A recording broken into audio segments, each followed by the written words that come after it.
네, 반갑습니다, 선생님들. 네, 안녕하세요. 저 김동현 TV에서 성인 간호 담당하고 있는 에스더입니다. 이제 밴드에서만 그죠? 선생님들 계속 만나 뵈고 제가 막 열심히 환영을 하다가 이렇게 또 직접 대면에서 뵈니까 너무 반갑고 또 한 해를 또 어떻게 잘 꾸려갈까 기대도 되고 그렇습니다. 어, 여러 가지 생각을 제가 했어요. 일단 2달 동안 이제 계속 사실은 작년에 그 제가 처음으로 이제 임용 그 강의를 시작했잖아요. 그러면서 여러 가지 복잡한 일도 있었고 어쨌든 한 해를 잘 지나니까 되게 뿌듯하기도 하고 되게 감사하기도 하고 그랬었는데요. 이제 강의를 끝내자마자 제가 이제 교재 작업을 시작을 했죠. 거의 이제 중간중간 강의 진행하면서 그때그때 조금 중요하게 고쳐야 될 것들은 고쳤고, 사실은 교재 작업을 2월에 출간 직전까지 계속 한 것 같아요. 작년 연말부터 올해까지 제가 이제 책 자랑을 조금 하는 거예요. 교재 작업을 계속 하면서 저 나름의 이제 저의 방식이 또 있지만 그걸 계속 고수할 수는 없고 선생님들이 최대한 공부할 때 도움이 될 수 있는 그런 교재를 만들자 해서 완전 전격 정말 개편을 했고요. 그다음에 강론서를 제가 최신 성인 강론서에서 최대한 내용을 다 집어넣은 거죠. 그 다라는 게 하나도 빠짐없이라고 말하는 건 거짓말이고 선생님들의 이 임용 준비에 있어서 도움이 되고 필요하고 한 번씩 봐야 되고 좀 짚어줘야 될 내용들을 최대한 그래서 우리가 간호학에서 배운 그 성인 강론이 학생들에게 적합한 거지 우리한테 그대로 다 가져올 필요가 없는 내용들이 또 많이 있어요. 그래서 그런 것들은 과감하게 제가 내버려 두고 꼭 필요한 내용들만 가져와서 전체적으로 책을 완전하게 새롭게 거의 이제 새롭게 태어났다 이렇게 말할 수 있을 정도로 교재 작업을 하면서 그냥 단순히 책만 쓰는 게 아니라 제가 선생님들과 만나면서 강의를 하고 또 우리가 어쨌든 시험 준비 기간이 1년에 한 번 있는 시험이기 때문에 사실은 짧다 할 수 없는 그런 시간들이잖아요. 그래서 어떻게 선생님들께 1년 동안 잘 완주하실 수 있도록 어떻게 해드리면 좋을까 저의 역할에 대해서 좀 생각을 해보고 그런 시간이었던 것 같습니다. 그래서 제가 밴드에서 계속 선생님들 환영할 때 선생님 그 즐겁게 공부합시다 이런 말 계속 했잖아요. 근데 그게 진짜 진심으로 저의 진심이고요. 이 기간을 어쨌든 우리가 시작했으니까 갈 건데 그죠? 마지막까지 갈 거고 우리는 결국에 시험 현장에 11월에 있을 건데 선생님들을 부담 드리려고 하는 말이 아니라 우리가 다 갈 거지만 결국에는 그 시점에 그 시간에 미리 어떤 지점에 있겠지만 어떻게 가는지가 되게 중요한 것 같아요. 모두가 같이 공부를 하고 하지만 그 과정을 어떻게 진행해 가느냐, 과정을 어떻게 가느냐가 정말 중요한 것 같아서 저희가 그래서 밴드를 통해서 선생님들 계속 격려해드리고 같이 공부합시다. 이렇게 혼자 하면 우리는 두렵잖아요. 그죠? 뭐가 어떻게 되는지도 모르고. 그래서 같이 이렇게 들어와 선생님들 서로 윈윈하면서 서로 도와주시면서 또 저희는 계속 뒤에서 후방에서 또 밀어드리면서 계속 가실 수 있도록 하다 보면 당연히 지치는 그런 긴 여정이기 때문에 그렇게 해서 저의 이런 어떤 역할에 대해서 좀 고민해보는 그런 겨울을 보냈던 것 같습니다. 그래서 이제 선생님들께 들고 온 우리 맥 시리즈잖아요. 그래서 두 번째 성인 교재가 제가 들고 온 교재이고요. 저를 조금 아주 간단히 소개를 하자면 저는 보기 어떻게 보일지 모르겠지만 대학생 아들 있고요. 올해 고3 된 딸이 있어요. 그래서 또 이제 입시 뒷바라지를 하면서 선생님들 또 시험 같이 도와드리면서 어쨌든 뒷바라지하는 엄마의 역할을 잘 해내는 그런 한 해가 되려고 합니다. 그래서 우리 1, 2월에 김동현 교수님이랑 함께 지역하시고 또 정신 강의 잘 마무리됐는데요. 이제 오늘부터 4주 동안 저와 함께 성인 같이 진행하실 거고 기본 이론은 말 그대로 프레임 그죠? 뼈대를 잡는 거다 이렇게 생각하시면 좋을 것 같아요. 저희 집이 약간 좀 산속에 있는 그런 낡은 주택에 제가 살고 있는데요. 밤에 되면 사람이 거의 인적이 없는 그런 집에 살고 있는데 그 옆에 앞산을 지금 집 공사를 하고 있어요. 집 공사를 하고 있는데 제가 보니까 그게 작년 한 5월부터 시작된 공사인데 이제 집들이 세워지더라고요. 그 기반을 닦는 시간이 굉장히 오래 걸렸고, 그죠? 하수도도 내야 되고 전기도 해야 되고 그런 여러 가지 기반을 잡고 뼈대를 잡는 시간이 굉장히 많이 들었고 땅을 그렇게 다진 다음에 그 다음에 우리가 집을 짓고 있구나 그때서야 알 수 있잖아요. 그래서 기본 이론 시간은 모든 것을 내가 다 알아야지, 외워야지, 다 알고 가야지 그런 마음을 일단 뒤에다 내려두시고, 그죠? 뼈대를 잘 세운다. 뼈대를 잘 세워야지 그 다음에 냉장고도 들어오고, 그죠? 벽지도 바르고, TV도 들어오고, 그 부엌에 내가 갖고 싶은 그런 여러 가지, 그죠? 액세서리들, 집을 채우고 싶은 것들 그 다음에 채우는 거니까 그냥 빈 땅에다 냉장고, TV, 또 뭐죠? 내가 좋아하는 어떤 가전제품 그런 것들을 채우려고 절대 하지 마시라. 제가 작년 1년을 지내보니까 시작할 때 그 속도감이 끝까지 절대 갈 수 없어요. 선생님들이 자기의 그 페이스를, 자기가 수용할 수 있는 페이스를 유지하시고, 그 다음에 우리 이제 밴드 통해서 보면 가끔 운동 꾸준히 하시는 분들이 있는데, 운동이든 무엇이든 하루에 10분 이상, 저는 많으면 30분, 길면 1시간 이렇게 하면 좋겠지만 꼭 자기를 좀 챙겨주는 시간이 있으셔야지 계속 같이 지치지 않고 너무 마음이 힘들지 않고 그렇게 1년의 과정을 우리가 잘 보낼 수 있다 이렇게 생각을 하고 있습니다. 그래서 선생님들 그렇게 저는 계속 격려하고 최선의 강의를 선생님들께 드리지만 선생님들도 스스로 그죠 최소한 10분 그죠 여건이 안 되시 또 직장도 있으시고 아이들 기르면서 공부하시는 선생님들 많이 계시더라고요. 그런 분들은 공부가 전체 나를 위한 시간이야 이거는 또 아니에요. 공부는 또 나를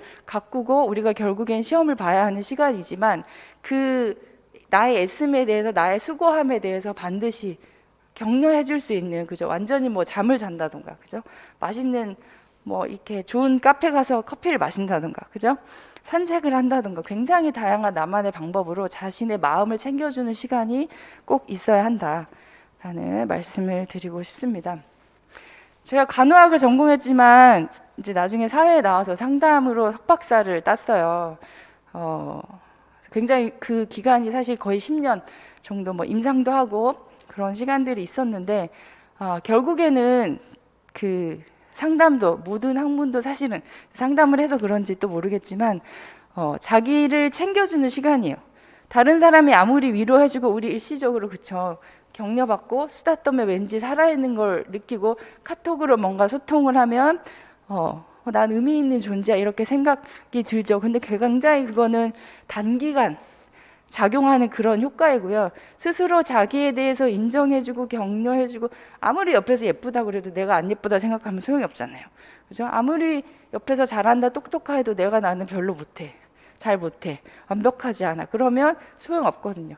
그래서 스스로 셀프에 대해서 자신에 대해서 격려해주고 위로해주고 자신을 인정해주는 게 굉장히 중요하다라는 결론이 결국 상담의 결론이었어요. 제가 공부를 했을 때 선생님들이 1년의 시간 뭔가 지식을 쌓고 배우고 결국엔 시험을 통과하고 물론 중요하고 그게 우리의 목표이지만 더 큰 그죠? 그래서 자기를 조금 더 알아가고 이 공부하는 것을 통해서 자신을 더 사랑해주는 그런 수험 과정이 됐으면 좋겠습니다. 그래서 이제 성인 1주차 제 본격적으로 강의를 들어가기에 앞서서 4주 동안 어떻게 진행을 할지 간략하게 좀 디렉션을 드리고 그 다음에 교재 내용으로 들어가도록 할게요. 자, 제가 김동현 교수님께 받은 내용 사실은 저희가 3명이서 작년부터 팀 티칭을 하고 있는데요.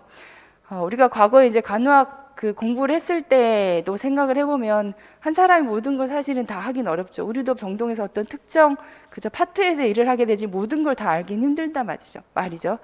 그래서 저희는 기본적으로 구조화를 굉장히 강조를 하고요. 학습을 할 때, 공부를 할 때 이 방대한 양, 그죠? 양에 절대 압도당하지 않는 방법이 사실은 구조화예요. 시작부터 차근차근 그 다음에 마지막 디테일은 가장 마지막 이렇게 해서 진행을 계속 구조화 중심으로 강의를 해 나갈 거고 자, 제가 호흡을 좀 정리를 하고 저는 특히나 강조하는 것이 이해. 자, 진정으로 내가 뭔가를 안다는 것은 이해를 하고 있다. 나의 언어로 설명할 수 있다예요. 우리가 보는 시험이 객관식 시험이 아니잖아요. 그죠?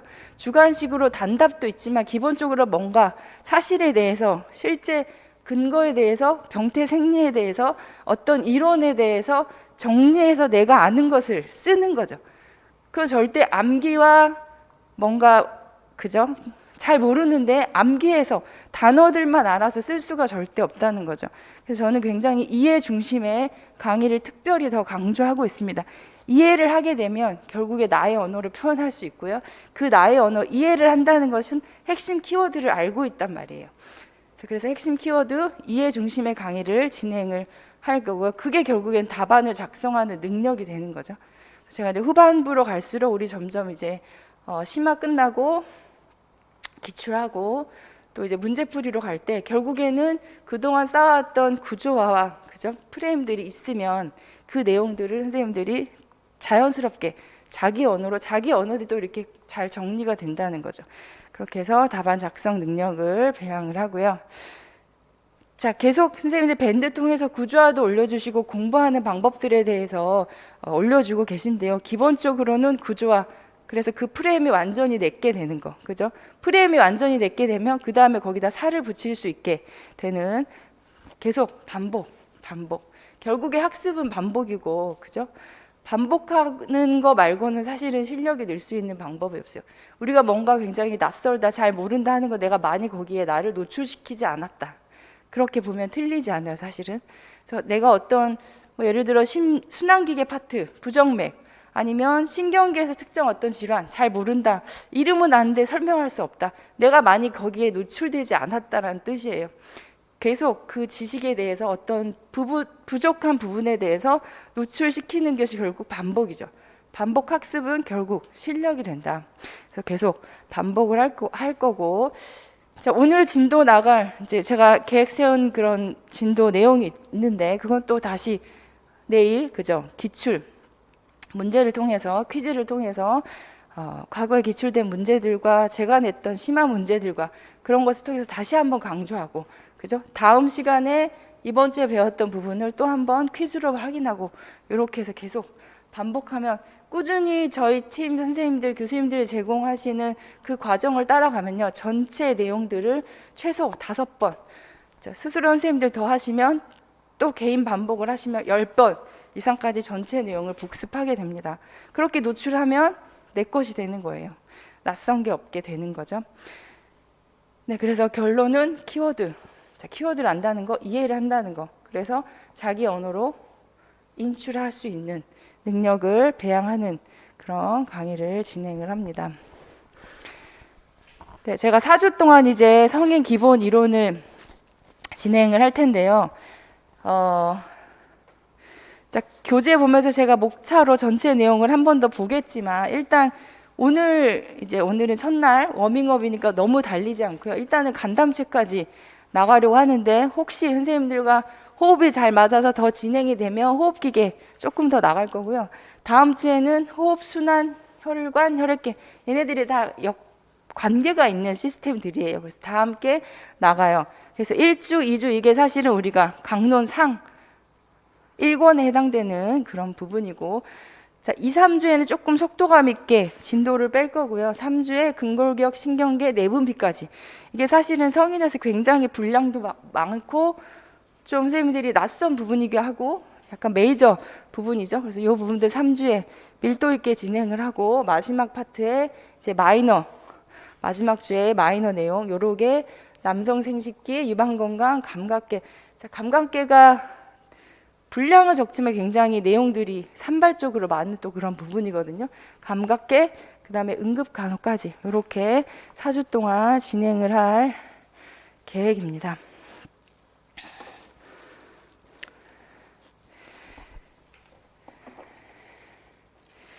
자, 선생님들 여기 그 맥2 성인 교재 한번 보시면요.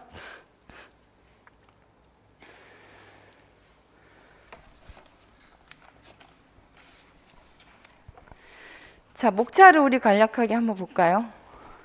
이제 책이 어떤 내용들을 담고 있다. 목차에 익숙해진다는 것은 전체 책의 구조, 내가 어느 부분에 가면 뭘 볼 수 있겠구나 라는 내용들을 포함하고 있어요. 그래서 1장부터 8장까지. 자, 책 보시면서 같이 하나씩 보겠습니다. 일단 성인간호 개론. 자, 성인간호 개론은 사실 뭐 여기서 뭔가 시험이 나온다 이런 건 아니지만 저는 그냥 제가 뭔가 책을 정리할 때 우리가 간호학의 자존심이죠. 기본적인 핵심, 간호학의 기본 개념. 사실 강론서에도 굉장히 많은 분량은 사실은 아니에요. 하지만 주요 개념.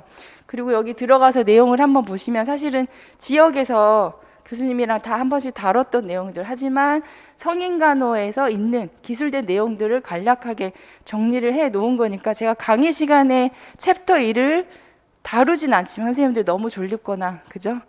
나의 그 본질, 나의 간호사로서의 그걸 한번 보고 싶으신 분들은 한번 읽으시면 좋겠고. 자, 두 번째 기본 병태 생리 챕터 2인데요. 자, 우리 목자에서 자, 이게 로마자 숫자로 표시되어 있어서 이게 6페이지죠. 자, 기본 병태 생리 하시면 자, 여기에 성인의 여러 가지 병태 생리 각 질환 파트에 들어가서 선생님들 우리가 용어를 뭔가 설명을 할 때 병태 생리를 설명할 때 알아야 되는 기본 용어들에 대한 개념이 들어가 있는 파트가 기본 병태 생리예요. 그죠? 결국엔 병태 생리, 질환이 생기는 것은 정상에서 비정상으로 가는 건데 그 비정상의 병태 생리를 설명할 때 사용되는 수많은 용어들이 여기 기본 병태 생리에 다 들어가 있습니다. 그래서 이 파트를 꼼꼼히 잘 보시면 나중에 질환 파트에서 병태 생리를 이해하실 때 굉장히 도움이 되죠. 용어들이 여기서 낯선 용어들이 조금 나온단 말이죠. 그런 용어들을 같이 볼 거고, 자, 크게 세포, 세포막, 염증, 면역 반응, 수분과 전해질. 자, 기본 병태 생리에 들어갈 내용들을 제가 정리를 했고, 자, 세 번째 챕터.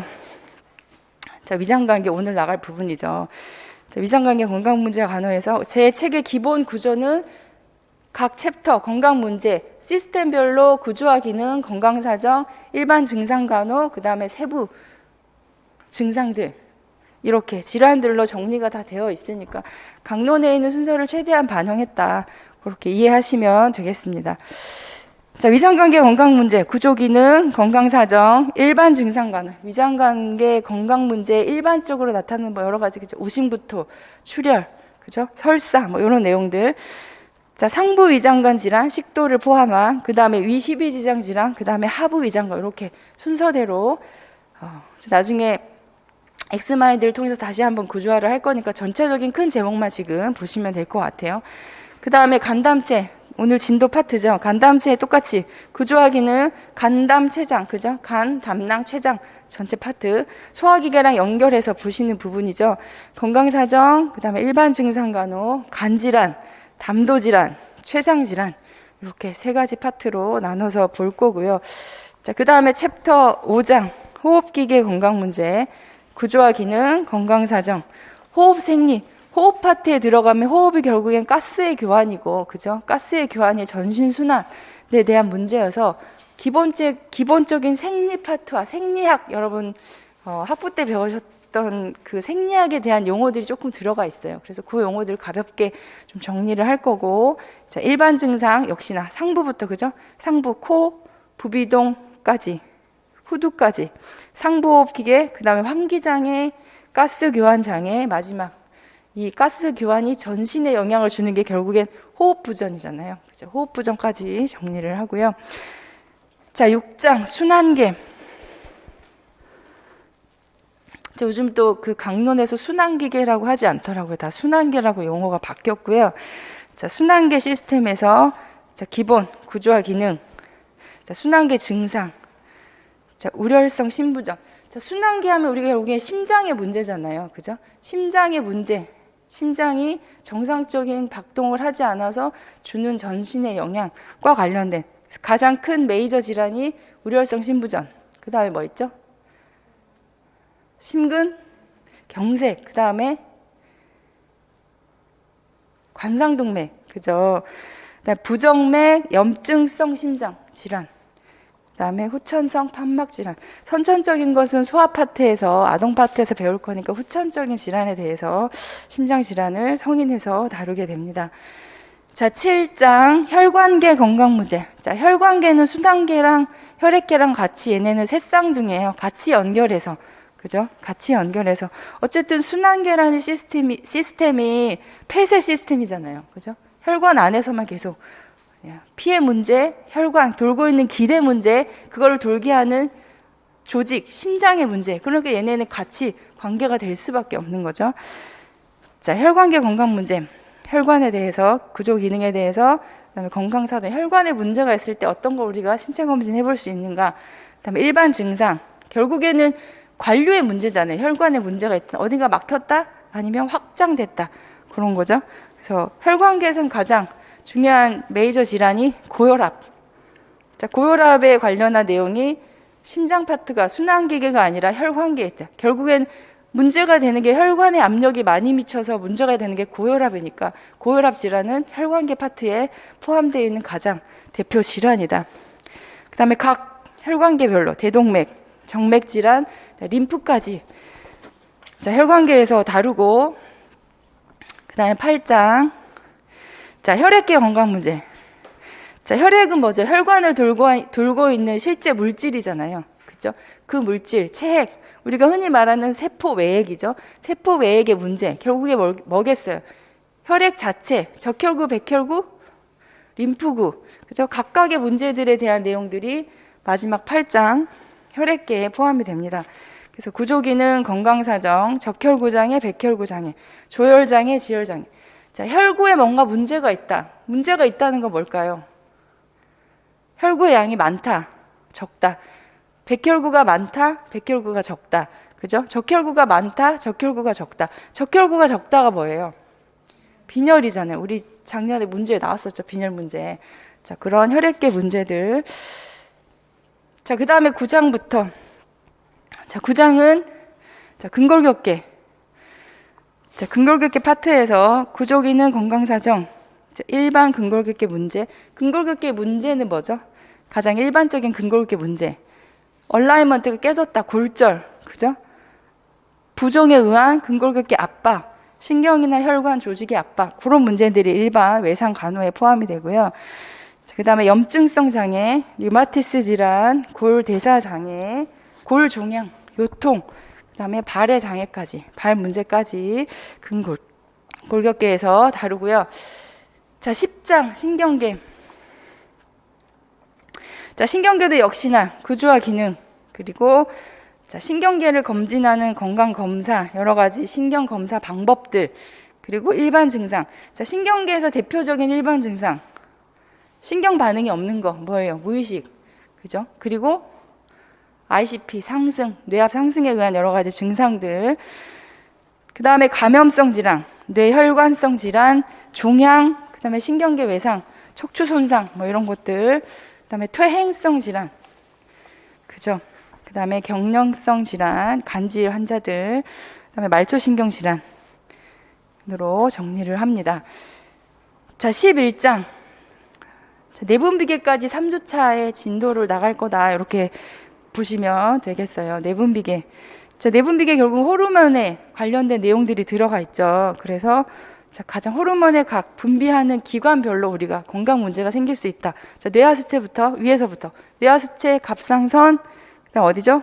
옆에 부갑상선, 그다음 부신, 당뇨병, 췌장, 그죠? 내분비계에서 가장 사실은 핵심 질환은 당뇨병이에요. 제가 작년에 당뇨병을 엄청 그죠? 메이저로 진짜 강의를 많이 했는데 당뇨병 문제가 작년에 안 나와가지고.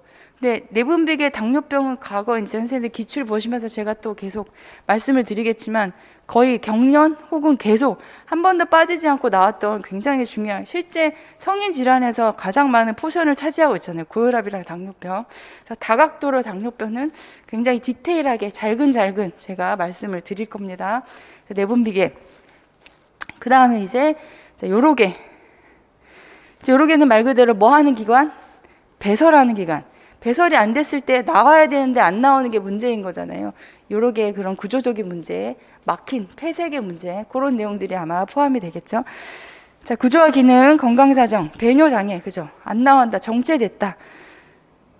그 다음에 염증성 질환, 결석. 결석이 결국 뭐랑 연결이 돼요? 폐색이랑 연결되죠. 요 정체랑 연결이 되죠. 자, 결석, 요로계 외상, 그 다음에 신생물, 자, 기타 여러 가지 질환, 콩팥 기능 상실. 콩팥 기능이 상실됐다. 배설물을 만들지 못한다. 그럼 얘가 어디로 가요? 온 몸을 돌겠죠. 그래서 전신에 영향을 주는 거죠. 그게 결국 만성 콩팥 기능 상실이잖아요. 자, 그 질환까지. 그래서 이어지는 투석과 신장 이식. 자, 13장 남성 생식기계.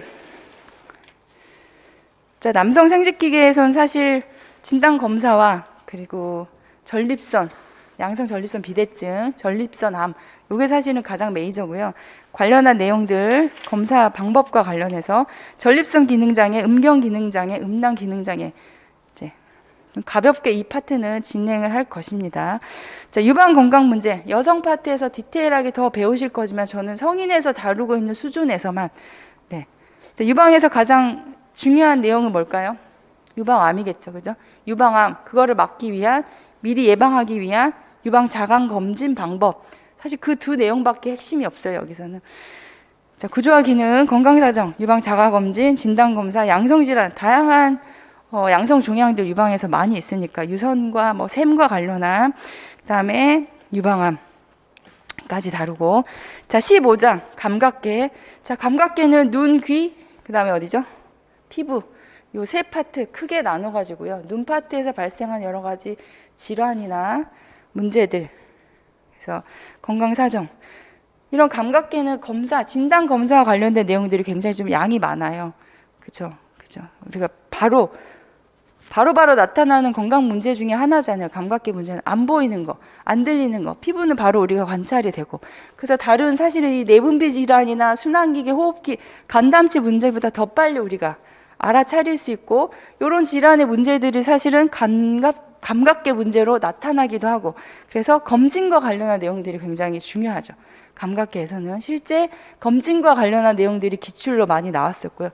눈의 비정상을 확인하는 검진 방법, 결국 뭐겠어요? 안 보이는 거, 시력 검사, 그죠? 그다음에 귀, 청력 검사, 그렇죠? 자, 피부에서는 진단 검사 여러 가지, 피부 병변, 질환별 간호, 그다음에 화상까지 제가 피부에서 메이크업을 하고요. 제일 마지막 응급간호. 자, 응급간호에서는 응급 상황과 관련한 내용들이 다 여기에 들어갑니다. 그래서 쇼크, 또 뭐 있죠? CPR, 그죠? 심폐소생술, 또 중증도 분류도 여기 들어가고요. 상황별 여러 가지 기도폐색, 또 뭐가 있을까요? 뭐 외상 환자, 중도, 또 연행, 간호, 이런 내용들. 마지막 쇼크까지 해서 16장 응급간호까지 제가 이 프레임을 가지고 작년과 동일하게 하지만 들어가야 될 내용들 충분히 더 많이 포함시켜서 교재를 만들었습니다. 그래서 이렇게 해서 성인의 기본 큰 프레임은 16장으로 맥2는 구성이 되어 있다. 그래서 요것들을 4주에 걸쳐서 나눠서 진행을 할 텐데, 보통 3-4챕터를 진행하기 때문에 조금 속도감이 있겠으나, 제가 우리 책이 한 520페이지 된단 말이죠. 요거를 모든 페이지를 다 읽고 할 수는 없고요. 선생님들께 제가 강조를 드리고 싶은 말은, 강론은 우리가 다 보진 못하지만 이 맥2는 한번 꼭 정독을 하시라. 자, 정독은 한번. 계속 이것만 정독할 필요는 없지만 분명하게 명확하게 한번 내가 이 책을 처음부터 끝까지 다 봤다. 1회 정독은 반드시 하시고, 그 다음에 강도를 우리가 좀 비중을 가지고 공부를 해야 되잖아요. 지금 이제 3월이고 1월부터 사실은 시작해서 모든 내용들이 이렇게 끌어미를 크게 해가지고 걔네를 다 끌고 갈 수는 없죠.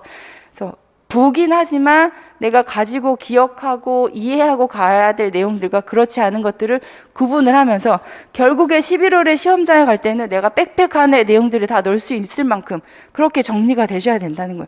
지금부터 백팩을 만들 필요는 없지만 지금은 꾸러미를 크게 해서 지금 보고 필요 없는 거 빼고, 이건 내가 알고 있어, 이해하고 있어 하고, 이거는 이 시험에 적합하지 않은 그런 내용이야, 출제되지 않을 것 같은 내용들은 그때그때 정리하고 청소하고 제거하지만, 그래서 제가 한번 정독을 하란 말씀은 성인의 전체 틀을, 전체 내용들을 한번 보고, 그 다음에 제가 강조하는 중요한 내용들은 하나씩 여러분 이해하시면서 백팩에 차곡차곡 챙겨놓고 그렇게 진행을 할 것입니다.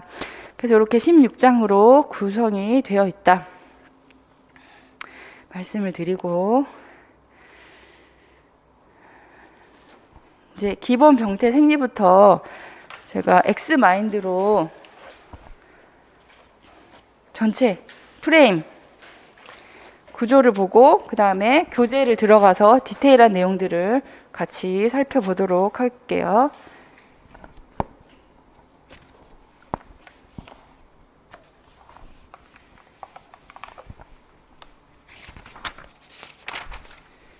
자, 1장이 너무 아쉬우니까, 그죠? 1장이 너무 아쉬우니까 이렇게 또 정리를 해놨는데 안 보기 너무 아쉬우니까.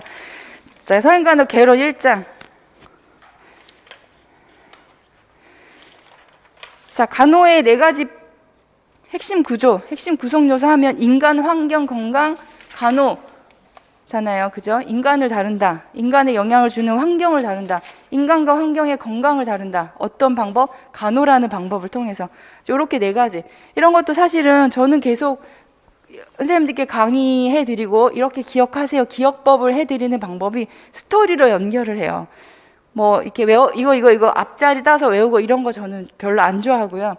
스토리로 우리가 동화는 안 잊어버리잖아요. 이솝우화는. 왜요? 스토리로 되어 있기 때문에. 스토리를 한번 기억을 하면 절대 잊어버리지 않아요. 자, 암기라는 것이 단기적으로 뭔가를 써내고 해나가는 데 도움이 되는 방법인 건 분명히 맞지만 그렇게 해야 될 부분이 반드시 있지만 필요하지만 그게 절대적이 되면 우리가 기억하는 암기는 굉장히 스스로 어떤 상황에 굉장히 어떤 낯선 상황, 그죠? 시험이라는 어떤 약간 긴장된 상황, 이런 때 나의 암기를 내가 의심하게 된다는 거죠. 내가 기억했던 것을. 그래서 저는 계속 스토리로 연결을 해드립니다. 이거를 예를 들어 인간, 환경, 건강, 간호 4개를 외우세요. 이렇게 절대 안 하는 거죠. 자, 인간을 다루는 학문인데 인간과 무엇의 관계? 여러분 스토리 이렇게 자신만의 이야기를 만드시는 거예요. 환경과의 관계 2가지가 어떻게 건강한 삶을 살 수 있을까? 그렇기 위해서 뭘 제공한다? 간호를 제공한다. 이렇게 이해를, 그렇죠? 간호에 대한 기본 프레임, 가장 기본적인 프레임은 이렇게 4가지 내용이 들어간다. 그래서 성인의 시기별 이해, 성인 초기, 성인 간호니까요, 그죠? 성인 초기부터 중년기, 노년기 이렇게 된다는 건 우리 인체의 기본 구조가 어떻게 된다? 노화된다, 퇴행된다, 그죠? 계속 지속적으로 자극적인 환경 요인들에 의해서 영향을 받는다. 그러니까 뭐가 생긴다? 질환이 생긴다. 그죠? 그런 질환들에 대해서 다루는 학문이 성인 간호다. 이렇게 이해를 하시면 되겠죠. 성인 초기, 중년기, 노년기.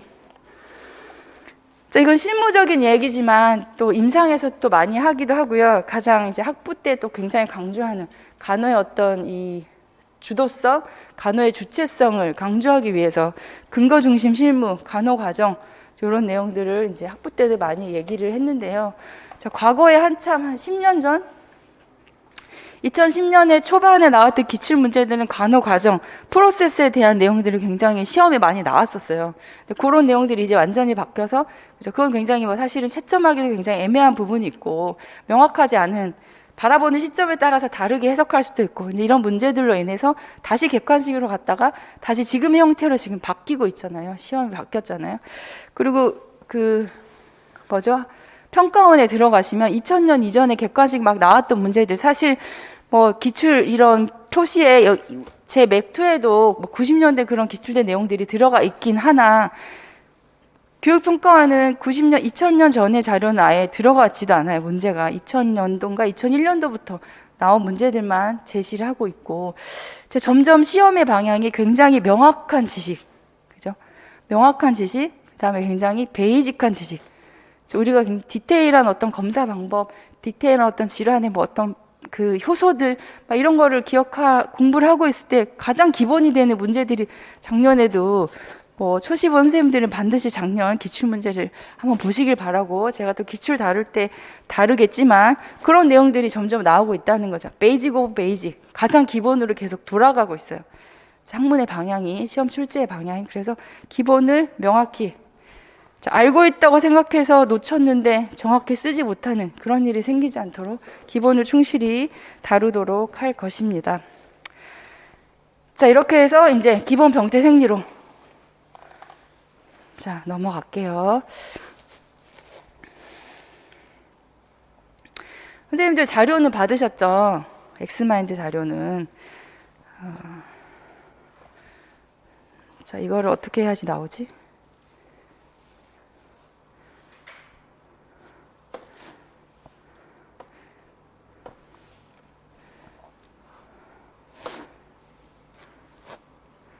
잠깐만요. 제 화면엔 엑스마인드가 떴는데 얘는 왜 안 없어질까요?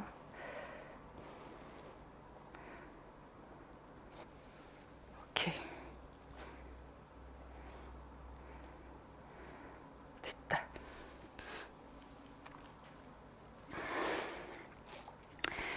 자, 기본 병제 생리. 이제 가장 뼈대가 되는 이제 프레임부터 시작을 합니다. 제가 처음에 전체 목차 성인 말씀드릴 때 얘기를 했지만, 자, 병태 생리는 성인 전체의 병태 생리, 질환을 이해하는데 기본이 되는 용어들이 무수히 많이 포함되어 있는 파트다. 일단 이렇게 개념을 잡으시고요. 자, 잡으시고, 자, 거기에 들어가 있는 내용들, 염증, 이걸 젠으로 해야 되나, 그죠?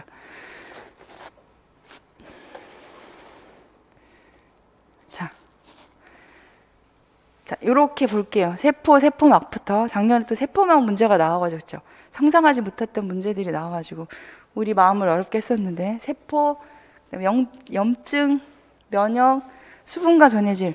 자, 큰 키워드는 이렇게 들어가 있습니다. 내용들이. 자, 세포에서 사실 세포막에서 중요한 거는 세포막의 기능이에요. 세포막의 기능들이 결국은 뭘 한다? 우리 몸의 여러 가지 전해질, 수분의 이동, 물질의 이동, 몸이 붓거나 체액이 빠지거나 소변이 만들어져서 나오거나 혈액이 돌거나 염증이 생긴 부분에 백혈구가 가거나 이 모든 것들은 결국 물질이 어디를 통과한다? 세포막을 통과한다. 그래서 세포막에 대한 기본 내용들 자, 보실 거고, 그 다음에 이제 염증으로 넘어가요. 자, 염증하면 선생님들 뭐가 떠오르세요? 염증. 우리 상호작용하는 강의가 될 수 있도록 염증하면 뭔가 붓는다. 염증의 5대 국소 증상 막 이런 거 떠오르시나요? 염증의 내용 크게 분류. 염증의 분류 뭐가 있을까요? 염증을 어떻게 분류한다는 거죠? 자, 분류는 항상 시기에 따라서, 그죠? 위치에 따라서, 세포의 위치에 따라서 계속 분류는 기본은 질환을 들어갈 때 분류를 하는 것이 굉장히 중요해요. 급성, 아급성, 만성. 자, 염증의 증상, 그럼 뭐가 있을까? 국소 증상, 전신 증상. 이렇게 나뉘겠죠? 국소 증상과 전신 반응. 자, 그래서 염증은 어떤 상태예요, 지금? 정상이 깨진 상태. 자, 성인 간호에서 기본 여러분 큰 큰 명제는 정상을 명확히 알고 그 다음에 질환, 비정상을 이해한다예요. 자, 비정상 질환을 이해하기 위해서 먼저 뭘 알아야 된다?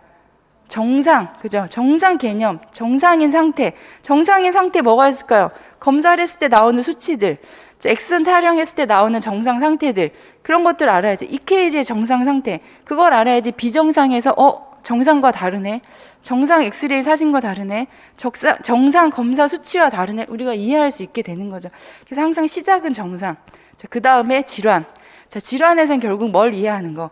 병태 생리가 결국은 스토리예요, 스토리. 정상에서 있었던 뭔가가 깨졌다. 왜? 그거를 찾는 게 병태 생리죠. 설명할 수 있는 게. 자, 그래서 상처, 염증이 결국은 계속 이 상태가 아니잖아요. 회복이 된다. 염증, 감염된 상처, 염증이 일으켜진 상처가 회복이 된다.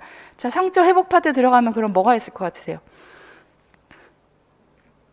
상처 회복의 순서, 그죠? 백혈구의 반응, 상피세포 형성, 혈관의 생성, 결합조직, 그죠? 가피가 생긴다, 결합조직. 그래서 정상세포로 상처의 성숙, 이렇게 진행이 되고, 급성염증, 만성염증. 그 다음에 감염, 이렇게 염증 파트에서 다룰 것입니다. 자, 그 다음에 기본 병태 생리에서 또 중요한 한 꼭지예요. 면역, 그죠? 자, 면역하면 떠오르는 게 있으실까요? 자, 면역, 막 능동 면역. 지역에서 배우셨죠? 수동 면역. 그런 내용들 약간 겹치긴 해요. 면역의 종류 들어가면, 자, 우리 성인에서는 자, 면역의 더 깊은 부분, 병태 생리를 이해하기 위해서니까 깊은 부분으로 들어가서요. 비특이적 면역, 특이적 면역, 이렇게 구분을 합니다. 지금 전체 뼈대를 잡는다, 이렇게 가볍게 들으시면 돼요. 하지만 집중은 하시지만 이걸 내가 다 외워? 절대 아니다. 그죠? 기본 때는 외워 하는 생각하지 일단 마시고 전체적으로 이해를 한다. 듣는다. 눈으로 본다. 보시면 되겠어요. 비특이적 면역과 특이적 면역. 크게 두 종류로 면역이 나눈다. 면역은 어떤 상태예요? 우리 몸을 침입하는, 우리 몸을 비정상으로 만들려고 하는 뭔가, 뭐죠? 그거를 쉽게 항원. 그죠? 항원을 이겨내기 위한 몸의 반응, 싸우는 반응이잖아요. 정상 반응이에요. 자, 그 면역이라는 것을 크게 두 가지로 구분을 한다. 비특이적 면역과 특이적 면역. 자, 이 용어만 봐서도 우리가 뭐가 더 중요할 것 같으세요? 두 가지 면역 반응 중에서 비특이적 면역, 특이적 면역 뭘 더 집중적으로 보게 될까요? 특이한 거, 그죠? 자, 비특이적인 건 뭐예요? 일반적이다. 모두에게 일어나는, 모든 인간이 가지고 있는, 그죠? 기본적으로 가지고 있는. 그러니까 뭐 이런 거, 백혈구 예를 들어 모두가 가지고 있는 뭔가 들어왔다, 안티젠이 들어왔다, 항원이 공격했다. 우리 몸에서 기본적으로 바로 단기간에 짧은 시간에 반응하는 그런 염증 반응 이런 것들이 사실은 다 면역 반응이죠. 자, 피부의 점막 기본적으로 갖고 있는 거. 기도로 뭔가 먼지가 들어왔어. 필요 없는 게 들어와서 어떻게 해요? 기침 반응, 객담을 내뱉는 반응 이런 것들이 다 비특이적 반응.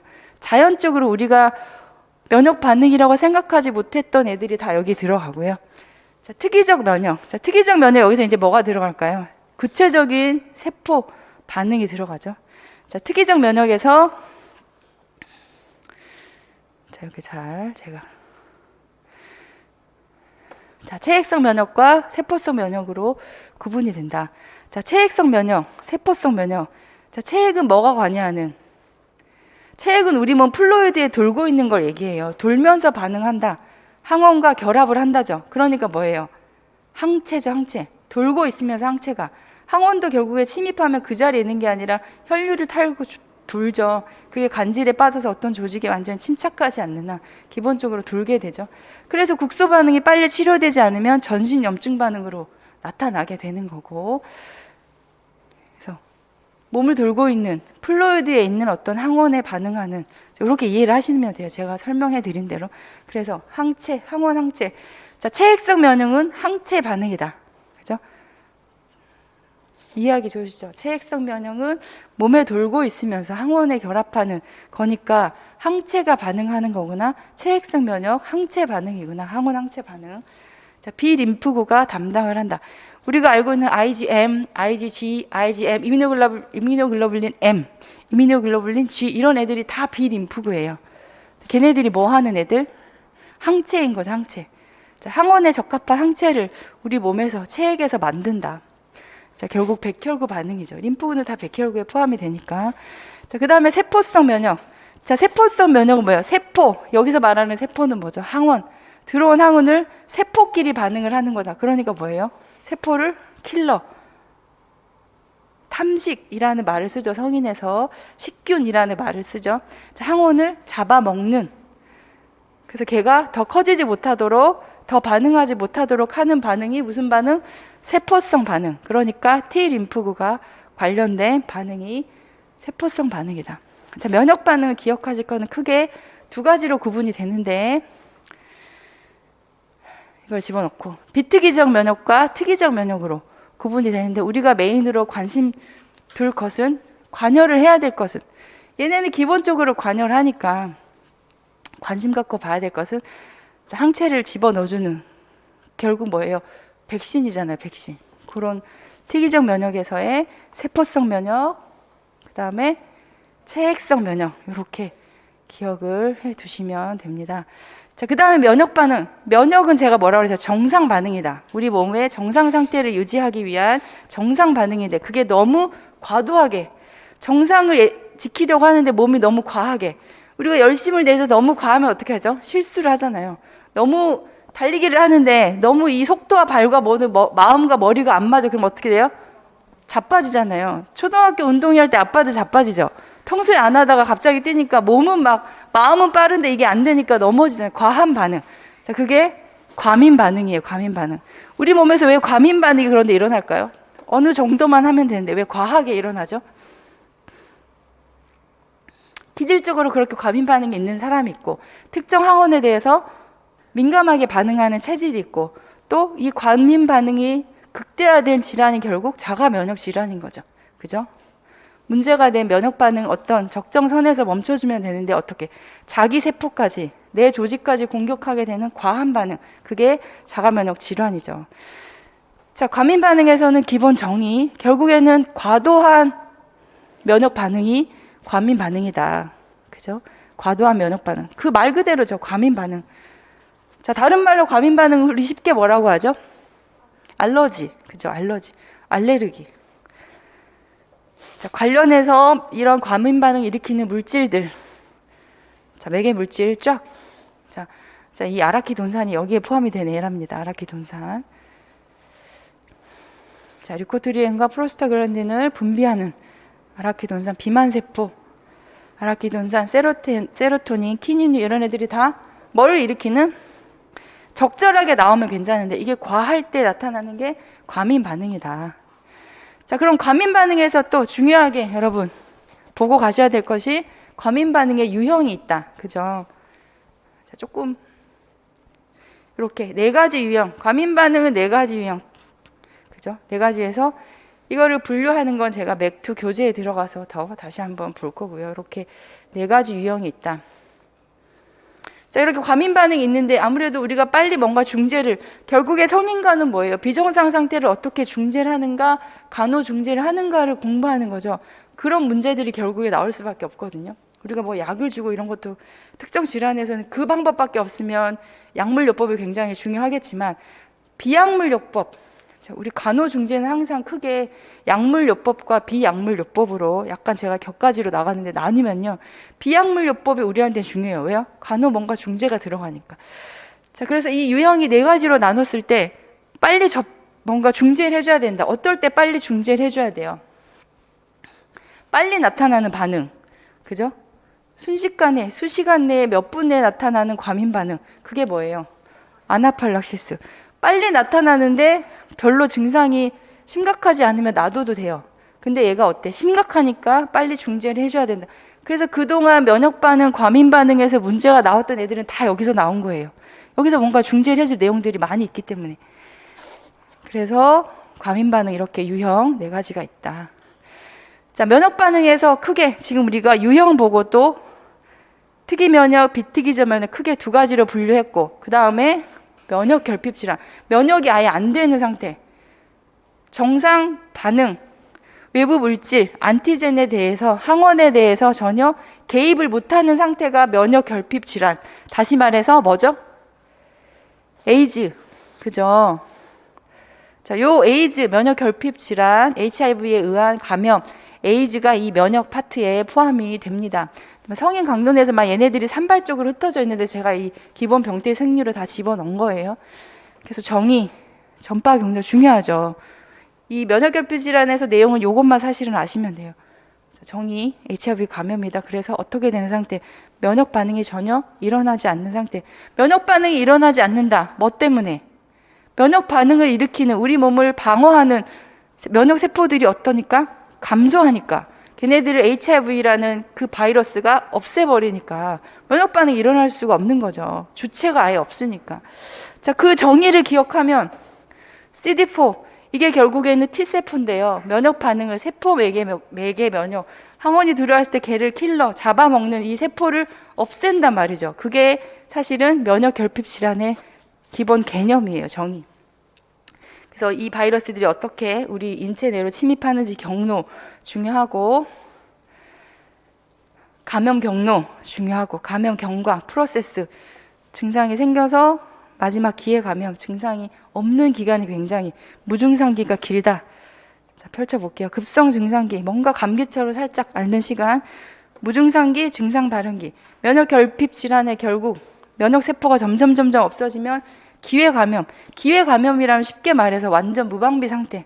모든 균이 나를 공격할 수 있는 상태. 그렇게 진행이 되고, 관여하는 대표적인 세포는 CD4이다. 그죠? 그래서 선생님들 보시면요. 자, 면역에서 종류, 과민 반응하면 과민 반응의 유형, 그죠? 그 다음에 면역 결핍 질환까지 면역에서 보시고, 그 다음에 수분 전해질. 자, 수분과 전해질. 자, 수분 전해질에서 핵심 내용은 뭐가 있을까요? 정상 수분 플루이드의 볼륨이 있고 그게 적어질 때, 또 전해질의 정상 함량, 우리 몸의 신체에 있는 그 양이 있고 그게 적어질 때, 또 많아질 때, 두 개 다 문제가 된다. 그러니까 수분 전해질 파트에는 핵심되는 전해질, 우리 몸에서 중요한 많은 양을 차지하고 있는 그런 이온, 혹은 적은 양이지만 굉장히 중요한 역할을 하는 이온, 많다고 다 중요한 건 아니에요. 많지만 많아서 가장 큰 컨트롤을 하는 그런 이온들, 대표적으로 나트륨과 칼륨이겠죠. 자, 적지만 중요한 역할을 하는 칼슘, 자, 그런, 그 다음에 대표적인 이온들의 정상과 많았을 때, 적었을 때 우리 몸에서 나타나는 반응 볼 거고, 자, 이게 이제 전해질의 문제, 균형과 불균형의 문제. 자, 수분의 양이 체액이 감소했을 때, 증가했을 때, 그 다음에 수분 전해질 파트에서 중요한 게 결국 전해질의 균형이 깨졌다. 뭐가 깨졌다? 산염기, 그죠? 정상 전해질의 중성도가 깨졌다. 산증이냐, 알칼리증이냐를 구분하는 내용들이 들어가 있습니다. 그래서 전해질에서는 나트륨과 칼륨, 메이저 양 이온들이죠. 그 다음에 칼슘과 중요한 역할을 우리 몸에서 신체 반응과 물질의 이동, 자, 호르몬 조절까지 중요한 역할을 하는 칼슘인. 자, 뭐 기타 마그네슘 많은데요. 저는 이렇게 두 가지만 볼 거고요. 이렇게 대비를 해놓은 이유는 각각이 반대 방향으로 움직이기 때문이죠. 그죠? 상호 대치하는 그런 이온들이기 때문에. 자, 그 다음에 수분과 전해질에서 중요한 산염기. 자, 산염기 조절에 관련되는 이온이 뭐예요? 수소이온이죠. 수소이온. 자, 수소이온을 기억하실 때는 항상 칼륨을 같이 기억하십시오. 수소와 칼륨.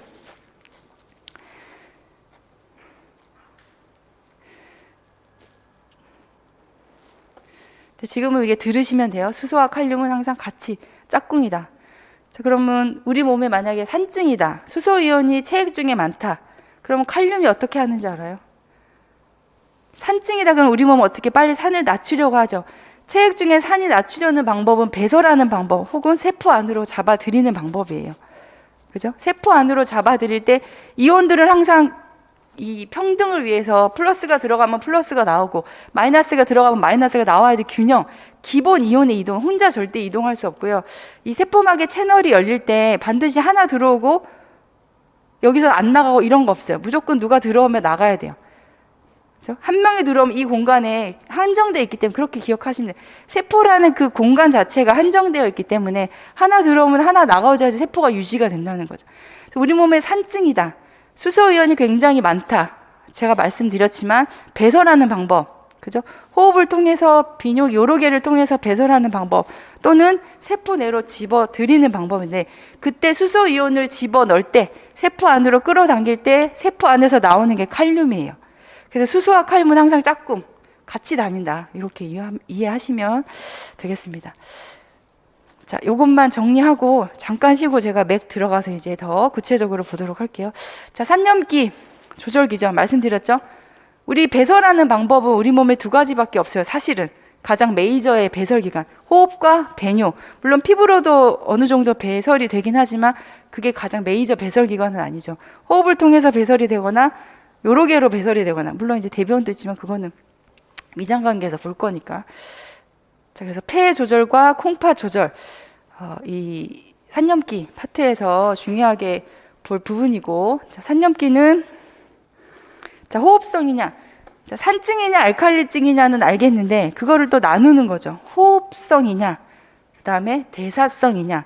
자, 호흡성이냐 대사성이냐를 관여하는 내용들, 물질들이, 자, 호흡성에서는 이산화탄소 분압, 이산화탄소의 볼륨. 자, 가스가 다 우리 몸에 녹여져 있잖아요. 이산화탄소가 호흡을 통해서, 자, 폐포에서 CO2가 교환이 되면서 나가는 거죠. 탄산가스를 배출하는 거죠. 그러면서 산증을 조절한다는 말이에요.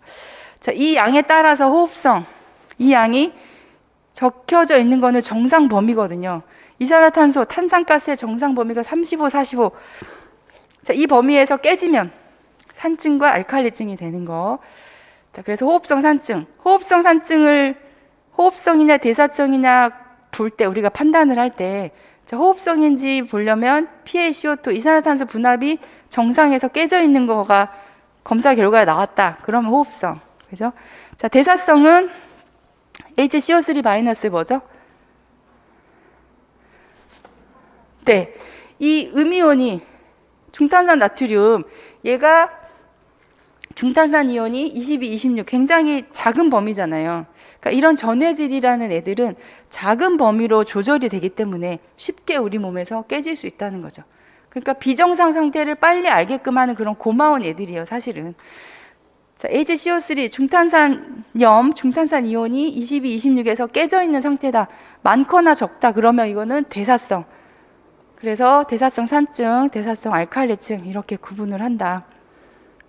이렇게 보시면 되겠습니다. 그래서 기본 병태 생리는 이 내용을 가지고 교재에 들어가서 다시 한번 구체적으로 살펴볼게요.